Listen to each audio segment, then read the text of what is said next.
భట్టి గారు కేవలం నైనీ బ్లాక్కు మాత్రమే సైట్ విజిట్ సర్టిఫికేట్ ఉంది కనుక ఆ టెండర్ రద్దు చేస్తామన్నారు. మరి వీటి సంగతి ఏంది?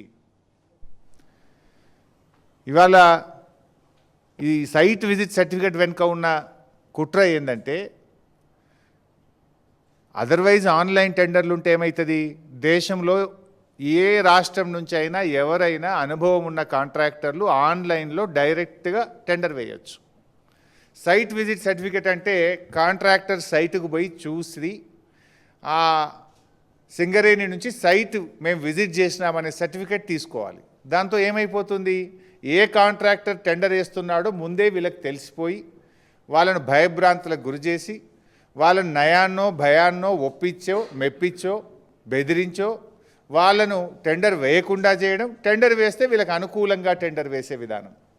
అంటే సైట్ విజిట్ సర్టిఫికేట్ ద్వారా ఎవరు టెండర్లు వేస్తున్నారో ముందుగానే తెలిసే ఒక గ్యాంగు రేవంత్ రెడ్డి ప్రభుత్వం తరఫున ఒక ఆ ఏజెంటు ఎవరు టెండర్ వేస్తున్నారో తెలిసి మొత్తం రింగు చేసి +7 +10% టెండర్లు వేస్తున్నారు.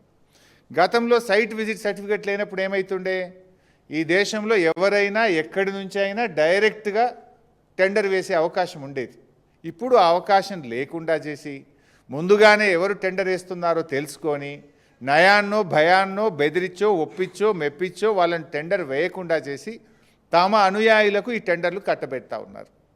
అందుకే ఈ సైట్ విజిట్ సర్టిఫికేట్ వచ్చిన తర్వాత సింగరేణిలో జరిగిన వేల కోట్ల రూపాయల టెండర్లు +7 నుంచి +10%కు వీరు కట్టబెట్టుకున్నారు, పర్సంటేజీలు కొల్లగొడుతున్నారు. అదే పద్ధతిలో ఈ నైనీ బ్లాక్ చేయబోతే ఏం జరిగింది? వాటాల పంచాయతీ వచ్చి ఇవాళ రోడ్డు మీద పడ్డటువంటి పరిస్థితి మనం చూస్తున్నాం. అయితే ఈ సైట్ విజిట్ సర్టిఫికేట్ మీద దేశవ్యాప్తంగా అనేక కంప్లైంట్స్ వచ్చినాయి. ఇది ఎక్కడిది? వెస్టర్న్ కోల్ ఫీల్డ్స్లో లేనిది, కోల్ ఇండియాలో లేనటువంటిది. కోల్ ఇండియా ఈజ్ మదర్ అన్నట్టు వీటన్నిటికీ. అక్కడ లేనటువంటి విధానం ఇక్కడ ఎందుకు పెడతా ఉన్నారు అని అనేక కంప్లైంట్స్ కూడా వచ్చినాయి. సరే, ఈ విధానం తెచ్చి ఈ రకంగా వీళ్ళు ఏ రకంగా కొల్లగొడుతున్నారో మనం స్పష్టంగా ఈరోజు నేను ఆధారాలు కూడా నా దగ్గర ఉన్నాయి, అన్ని ఆధారాలు కూడా బయట పెడతాను. ఇలా రెండవ కోణం ఉంది. రెండవ కోణం ఏంటంటే, గతంలో ఇదే సింగరేణిలో బీఆర్ఎస్ ప్రభుత్వ హయాంలో టెండర్లు జరిగి -10, -20 ఉన్న టెండర్లు కొన్ని ఉన్నాయి. అవి ఇప్పుడు రద్దు చేసి అదే కాంట్రాక్టర్కు వారి అనుయాయులకు ఇప్పుడు మళ్ళీ రింగ్ చేసి +7%తో టెండర్లు కట్టబెడతా ఉన్నారు. అది చేస్తే ఇప్పుడు -10 +7 అంటే 17% డిఫరెన్స్.